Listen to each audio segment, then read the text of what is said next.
Most people don't know that Ethiopia, aka Abyssinia, was the first African country to call African Americans back to their homeland. Empress Zatu was the first queen of kings of Ethiopia from 1916 to the 1930s. Zatu wrote a letter also known as the Call to Africa. This letter was an open invitation to African Americans and other African descents to return to Ethiopia, their ancestry homeland. This letter offered land grants and Ethiopian citizenship to those who returned. Zatu also stressed the importance of preserving African culture and heritage. This letter resonated with Marcus Garvey. He was a prominent Jamaican African leader who saw Ethiopia as a symbol of African pride and independence. And this was the start of Garvey's Universal Negro Improvement Association, which actively promoted the idea of returning to Africa.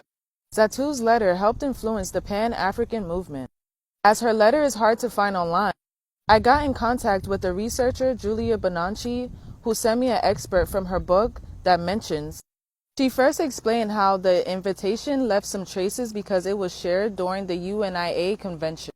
As is mentioned in her book, the Queen of Abyssinia assured them of cordiality, which I invited them back to the homeland, particularly those qualified to help solve our big problems and to develop our vast sources, teachers, artisans, mechanics, writers, musicians, professional men and women, all who are able to lend a hand in the constructive work which our country so deeply feels and greatly needs.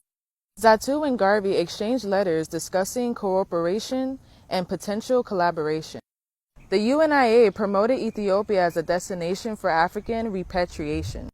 Their connection highlights the border of the Pan-African movement, which focused on unity, self-determination, and cooperation between Africa and its diaspora community.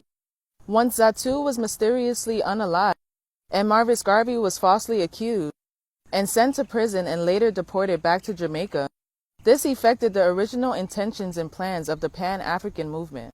This is why we must understand that the movement back to Africa is Bible prophecy to restore. As is mentioned in Isaiah 1:26, "And I will restore thy judges as at the first, and thy counselors as at the beginning.